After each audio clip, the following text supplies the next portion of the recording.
지난주 우리가 영으로 드리는 예배에 대해서 말씀을 나누었습니다. 우리 속엔 구원받고 난 후에 우리가 하나님 예수 그리스도를 믿고 난 후에 우리는 우리의 영이 다시 태어난 겁니다. 그래서 born again 했다 그러죠. 그죠? 그래서 우리의 영이 살아나게 됩니다. 살아나게 되면 그 영이 가장 원하는 것이 무엇이냐면 하나님을 갈망하는 마음들이 생겨납니다.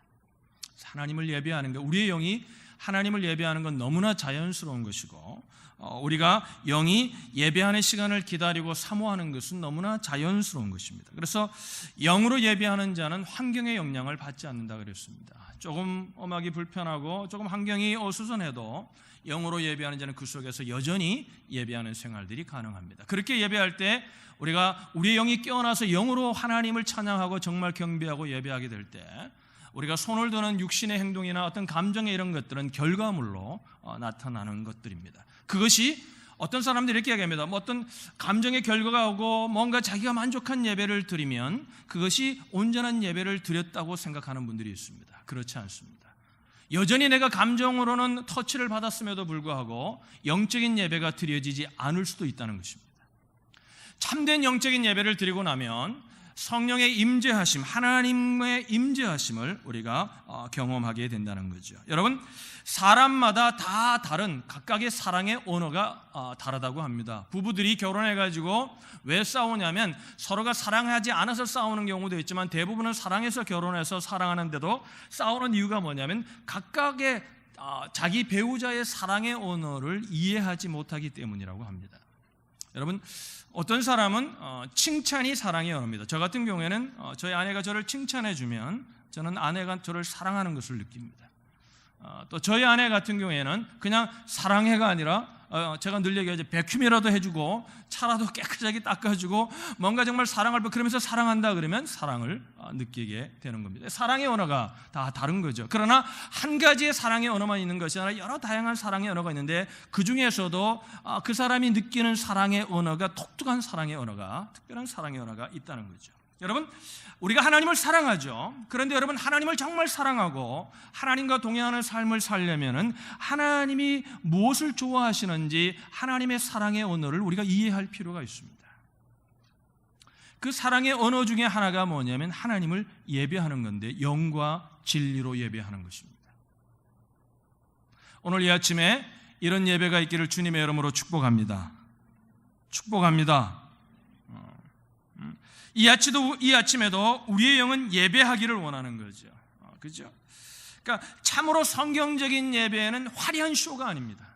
막 조명이 터지고 그게 필요 없다는 얘기가 아닙니다. 여러분, 우리가 음악이 필요 없고 찬양이 필요 없고 그런 것이 필요 없다는 것이 아니라 그 모든 것들이 다 우리는 그냥 예배를 드리자 그러면 뭘 생각합니까? 오늘 예배는 누가 인도할 건가? 오늘 예배는 누가 설교할 건가? 오늘 찬양은 누가 인도할 건가? 오늘 반주는 누가 하지? 그러면 시간은 언제 예배 드리지? 어느 장소에서 예배 드리지? 이걸 생각해서 이제 이게 다 준비되면 이제 예배 드릴 준비가 됐다고 생각하는 분들이 있습니다.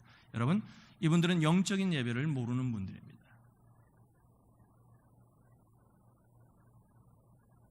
그게 다 준비되어도 예배가 드려지지 않을 수 있다는 겁니다. 영적인 예배를 준비하는 사람은 어떻습니까? 그게 다 준비되고 난 후에 준비하면서 그 과정 속에서 또 그 예배가 드려지는 순간에도 예배가 드려지는 시작에도 예배가 드려지는 끝까지도 그 예배가 드려지고 그 예배가 끝이 났음에도 불구하고 기도합니다. 하나님의 임재하심을 경험하기를 기도합니다. 하나님이 이 예배를 받으시기를 기도합니다. 그분들은 영적인 예배를 드리고 있는 것입니다. 사랑하는 온누리 형제 여러분, 우리가 영적인 예배를 드리고 싶지 않은 분이 어디 있겠습니까? 그죠? 그런데 영적인 예배가 잘 드려지지 않는다는 겁니다.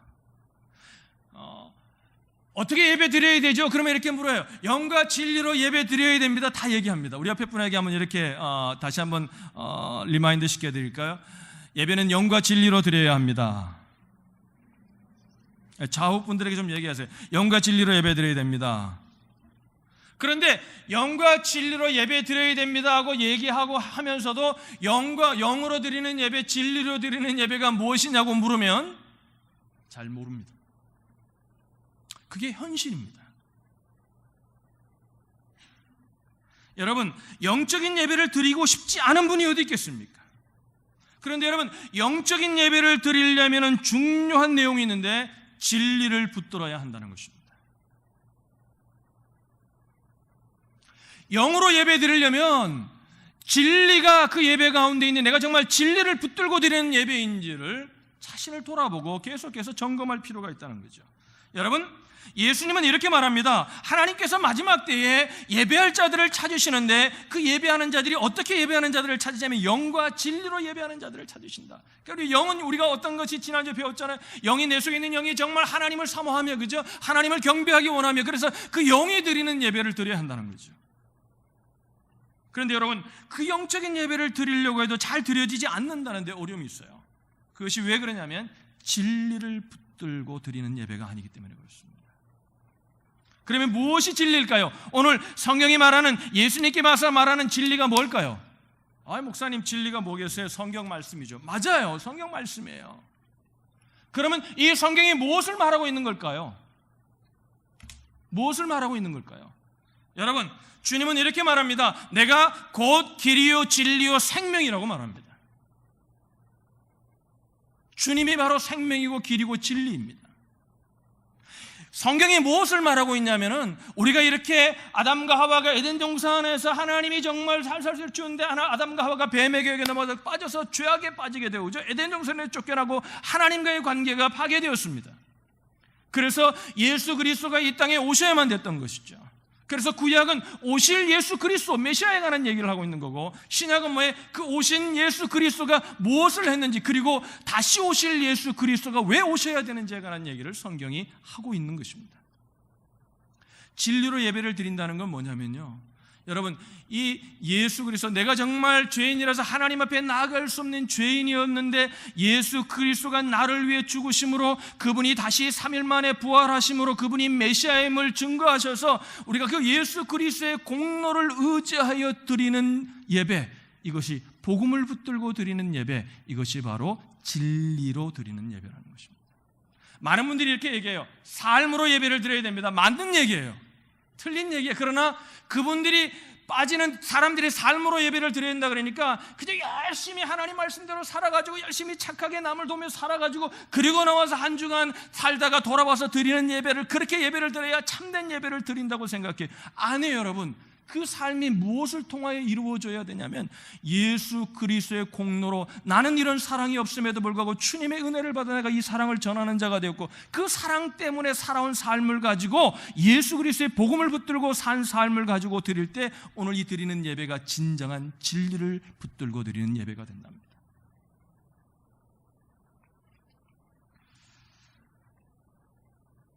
오늘날 많은 그리스도인들이 성경 말씀이 아닌 교회에서 경험한 바를 토대로 예배를 드리고 있습니다. 그리고 그것으로 예배를 평가합니다. 오늘 내가 뭔가 감정의 터치를 받고 찬양하는데 뭔가 눈물이 나오면 그것이 예배를 잘 드리고 영적인 예배를 드린 예배였다고 생각을 합니다.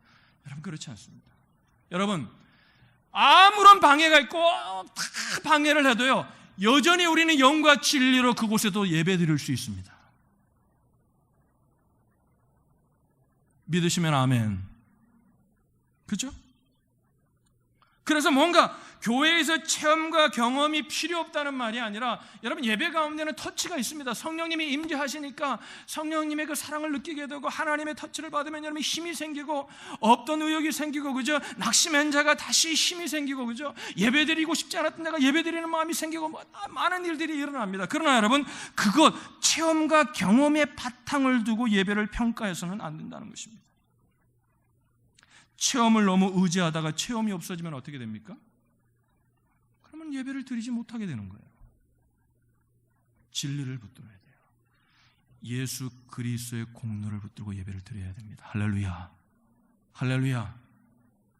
오늘 이 아침에도 무슨 힘으로 나온 거예요? 예수님 때문에 나온 거예요. 할렐루야. 그래서 아까 부르는 찬양, 오직 주님만 경배한다는 고백이 왜 나오냐면요, 이 예수님 때문에 내가 예배 드릴 수 없는 자가 예배 드리게 되었구나 생각할 때 주님을 향한 경배가 저절로 나오는 거죠. 그런데 이걸 잊어버리면, 그래도 내가 예배 드릴 만한 자가 되고, 그래도 내가 오늘날 해물은 하고, 이 생각을 가지고 드리면 주님만 경배, 오직 주님만 경배의 입술은 찬양하지만 그 찬양의 고백이 진정한 내 고백이 되지 않는 거죠. 내가 이렇게 잘 살아가지고 잘해가지고 착하게 살았기 때문에 오늘 주님 예배 드려요. 그러고 드리면 뭐예요? 내 공로로 드리는 예배예요. 진리가 없는 예배라는 거죠. 어느 예배에 관한 책에서 이렇게 말하고 있더라고요. 역사적 시각으로 바라보지 않으면 예배를 완전히 이해할 수 없다. 기독교 교회는 거의 2000년 동안 하나님을 예배했다. 오늘날 예배는 수세기 동안의 예배를 떼어놓고는 생각할 수 없다. 다시 읽어드릴게요. 역사적 시각으로 바라보지 않으면 예배를 완전히 이해할 수 없다. 기독교 교회는 거의 2000년 동안 하나님을 예배했다. 오늘날 예배는 수세기 동안의 예배를 떼어놓고는 생각할 수 없다. 저는 이 말에 요지에 동의해요. 반대하지 않아요. 그러나 생각할 부분이 있어요. 첫째, 그러면 과거에 반복적으로 행했다고 그 예배가 반드시 참된 예배라고 말할 수 있을까? 저는 질문해요. 둘째, 정말 참된 예배와 역사적인 것이 서로 배타적이지는 않지만 역사적인 것이 반드시 참된 예배라고 할 수 있을까? 저는 거기에 동의하지 않아요.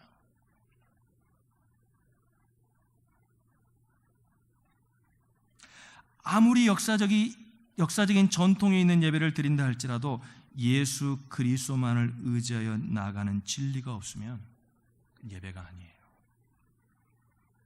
쇼예요. 할렐루야.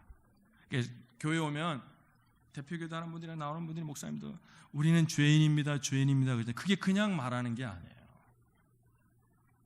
정말 예배 드릴 수 없는 자가 주님의 은혜로 오늘도 예배 드리고 있다는 거예요. 할렐루야.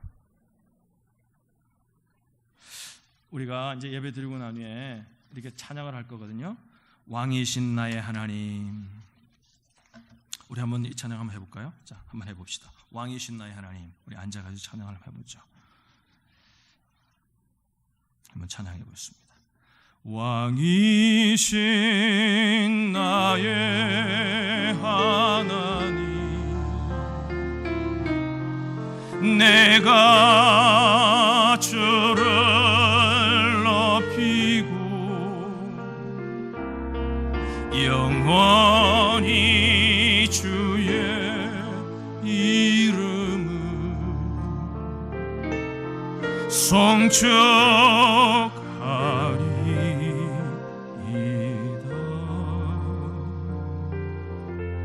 우리가 왕이신 나의 하나님, 내가 주를 높이고 영원히 주의 이름을 송축하리이다 찬양을 해요. 찬양을 하는데 전혀 마음은 그렇지 않아요.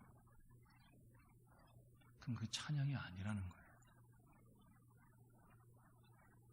여러분, 어떤 분들은 이런 얘기를 해요.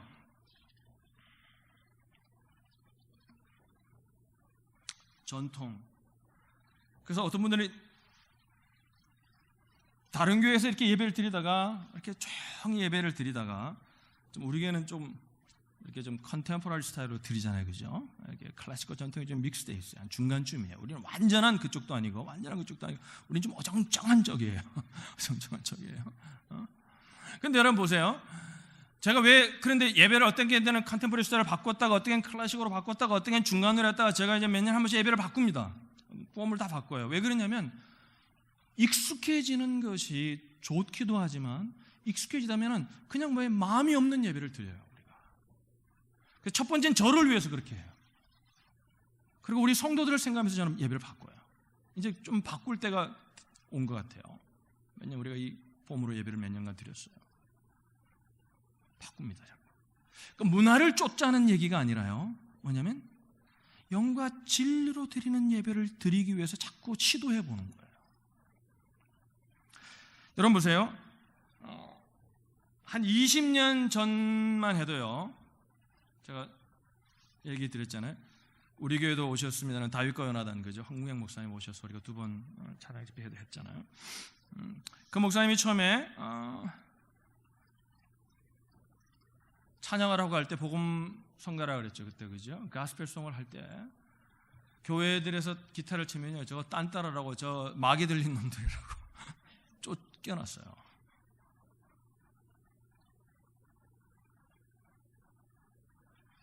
제가 그 전도사로 섬겼던 교회도 그런 전통이 가지고 목사님이 이제 좀 올드하니까 아까 그 최강재 선교사님이 제가 섬겼던 목사님이세요. 정말 믿을 수 있는 분이세요. 정말 신실하신 분이세요.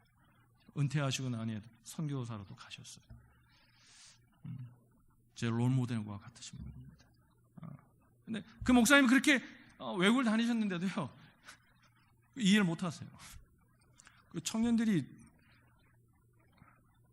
그 문학의 밤이라는 걸 했었어요. 우리가 했는데요. 문학의 밤을 하면 뭐냐면 막 기타 치고 이런 게 아니라 연극 이런 거는 허용이 돼도 나와가지고 막 기타 치고 이거. 그러니까 어느 날 이제 누가 다른 교회에서 온 애가 CC나 이런 데서 활동했던 청년이 와가지고 이제 청년들을 전도하기 위해서 문학에 왔는데 기타를 치고 한 거예요. 드럼을 막 치고 막 한 거예요. 근데 문학의 날 그걸 못했어요. 왜냐하면 소리가 나니까 내려왔다 그걸 보고 기겁을 하셔가지고 그거 하지 말라고, 다른 거 하라고. 그 사람들이 시험 들어가지고 청년들이 교회를 나갔어요. 여러분 20년 전만 해도 그랬다는 거예요. 얼마 전까지만 해도 앉아가지고 여러분 한 10년 전만 해도 앉아가지고 성경을 펴야지, 성경을 가지고 예배를 드려야지, 이런 스크린을 예배 드리고 성경도 안 가지고 덜렁덜렁하면 그건 예배 드리는 자가 아니라고 생각했어요.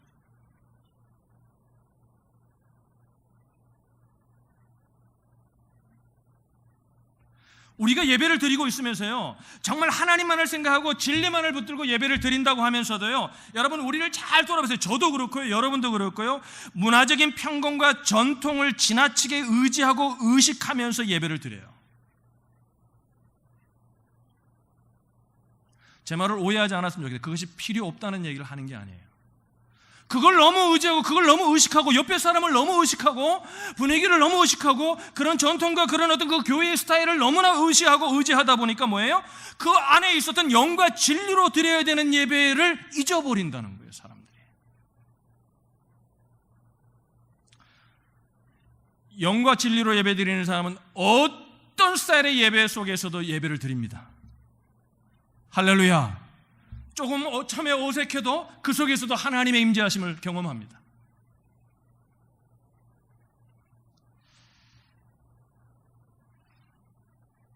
마태복음 15장 8절로 9절에 보면은 예수님이 이런 말씀을 하세요.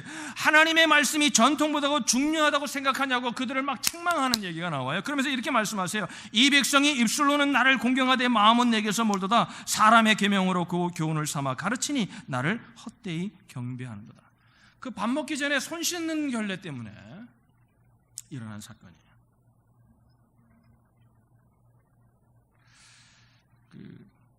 안타깝게도요, 늘 하던 방식, 그래서 그랬던 방식, 그렇게 해서 예배를 드리면 예배를 완전히 드린 것 같은 기분이 들 때가 있다는 거예요. 그런 분들에게 오늘 말씀을 통해 우리가 경각심을 가져야 됩니다. 영적인 예배, 진리를 붙들고 드리는 예배를 드리고 있지 않은 거예요, 지금.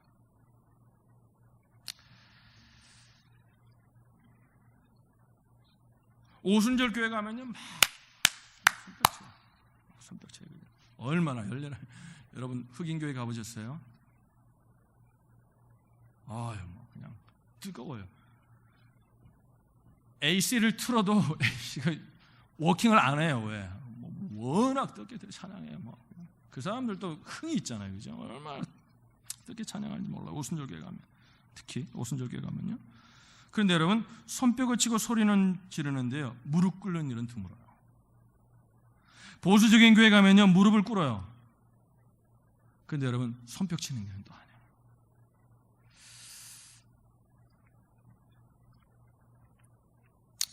게리 마테나가 One Thing Needful이라는 책에서 이렇게 얘기했습니다. 우리가 지켜야 할 최고의 명령이 마음, 목숨, 뜻, 힘을 다하여 하나님을 사랑하는 것이라면 최고의 죄악은 마음, 목숨, 뜻, 힘을 다하여 하나님을 사랑하지 않는 것이다. 저는 이 말을 우리가 진지하게 고민해 볼 필요가 있다고 생각을 합니다. 여러 가지 의미가 이 말 속에 있는데요, 이 말 속에는 뭐냐면요, 소극적인, 제가 제 나름대로 해석하면 소극적인 태도로는 충분히 하나님을 사랑할 수 있다고 인정하는 것이 아닐 수 있다는 거예요. 보세요. 마음, 목숨, 뜻, 힘을 다하여 하나님을 사랑하라 그랬잖아요. 저는 우리 예배가 너무 감정적으로 되지 않기를 저도 나름대로 힘을 쓰고 조율을 합니다. 그런데 여러분, 예배 속에는요, 마음과 감정이 들어갈 수밖에 없어요. 왜? 보세요. 예수 그리스도가 나를 위해 구원해 주셔서 예배드릴 수 없는 자가, 오늘도 이 아침에 나올 수 없는 자가 나와서 예배를 드리는데, 여러분, 하나님을 사랑한 그 하나님의 그 사랑을 생각하는데 어떻게 우리가 감격하지 않을 수 있어요? 어떻게 날마다 딱 해서 이성적으로 딱 서서 찬양대에서 딱 그 톤으로만 하고 딱 그렇게 할 수 있어요? 여러분, 할 수 있어요? 그분은 신일 가능성이 많아요. 응? 보세요. 결혼한 지 수십 년이 된 부부가 지금까지 감정을 서로 직접적으로 표현한 적이 없어요. 여러분, 어떤 반응을 보일까요? 응? 부드럽게 격려하는 말도 없고 칭찬하는 말도 없고 그냥 자기 할 일 해요. 아내는 밥하고 남편은 나가 돈 벌고 그냥 오면 자고 그냥 먹고 일어나고, 그리고 수십 년을 살았어요. 그러면서 뭐예요? 서로 사랑한다고 믿으며 살았다고 얘기해요. 그러면 여러분 부부가 만약에 그러면, 아니면 여러분이 사랑하는 연인들이 그렇다면 어떻게 할까요? 우리 관계에 심각한 문제가 있다고 생각할 거예요. 내가 하나님을 좋게 생각하고 있다고, 여러분, 그게 예배자가 아니에요. 하나님을 예배하는 데는 그 이상이 필요해요. 하나님을 예배하는 데는요, 내 전부가 필요해요. 그래서 로마서 12장 1절에 뭐였어요? 너희 몸을 거룩한 산 제물로 드리라 그랬어요. 할렐루야. 할렐루야. 영만 있어도 안 돼요. 진리만 있어도 안 돼요. 영과 진리가 함께 가야만이 하나님이 찾으시는 예배자가 될 수 있다는 거죠. 진리는 뭐라 그랬어요? 예수 그리스도의 공로만을 의지하여 드리는 예배예요.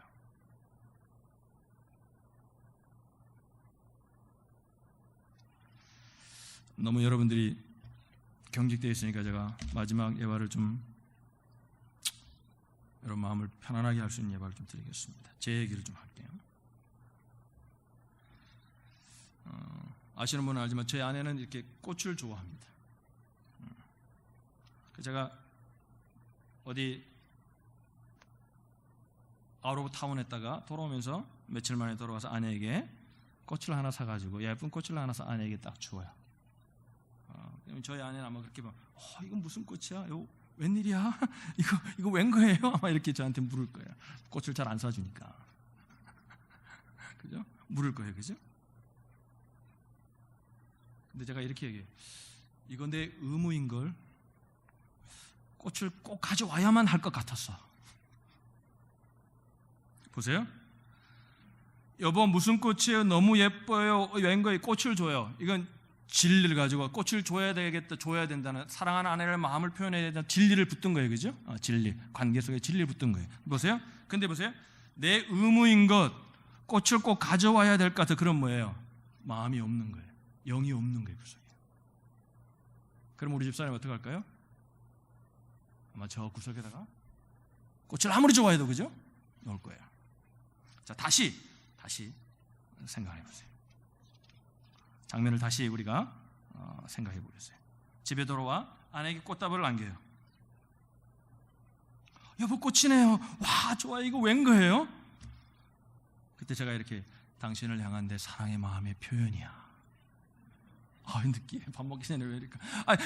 그러면 보세요. 그럼 어떻게 할까요? 이렇게 대답한다면 상황은 완전히 바뀌어요. 그 속에는 진리만 있는 것이 아니라 내 마음도 영도 있는 거예요. 받는 사람이 다른 거예요. 똑같은 꽃을 받는데. 우리가 똑같이 예배를 드리러 이 아침에 나왔어요. 예수 그리스도의 구원의 은혜를 생각하며 진리를 붙들고 나왔어요. 그런데 뭐예요? 진리만 있으면,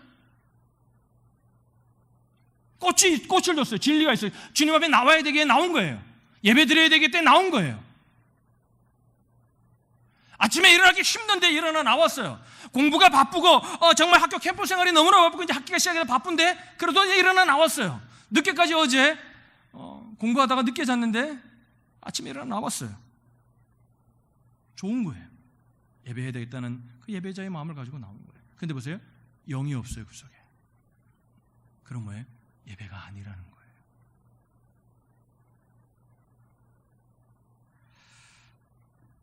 진리만 있는 예배가 아니라 영이 함께하는 예배를 드리실 수 있기를 주님의 이름으로 축원합니다. 영적인 예배를 드리기 위해서는요, 진리신 예수 그리스도를 붙들고 영과 진리가 함께 나아가야 돼요. 내가 예배 드릴 때마다 내가 왜 이 자리에 앉아 있는지를 잊지 말아야 돼요. 진리를 기억해야 돼요. 내가 잘나서가 아니에요. 내가 뭔가 하나님께 헌신하고 올바른 삶을 살아서가 아니에요. 오직 예수 그리스도의 은혜 때문에 이 자리에 있는 거예요. 그럴 때 우리 속에 영들이 예배하기 시작합니다. 그렇게 예배 드릴 때 예배가요, 파워풀해요. 오늘도 우리가 새가족 모임을 하지만, 새가족 모임 때 제가 복음을 나눕니다. 우리 교회도 교회 가는 얘기도 나누지만, 그 새가족 모임을 하고 난 후에 복음을 영접하고 난 후에 예수 그리스도를 영접하고 난 후에 많이 듣는 이야기가 뭐냐면, 그 다음 주가 지나고 난 후에 하는 얘기가, 목사님 예배가 달라요 그래요. 복음을 받은 거예요. 예수 그리스도가 이렇게 해서 나를 위해 죽으셨구나. 그래서 그분을 영접하고 난 후에 드리는 예배가 다른 거예요.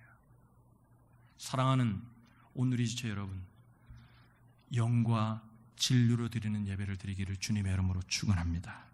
마태복음의 18장 20절에 주님이 이렇게 말씀하셨습니다. 두세 사람이 내 이름으로 모인 곳에는 나도 그들 중에 있느니라. 오늘 이곳에 주님이 함께 하십니다. 우리 다 같이 한번 묵상하겠습니다.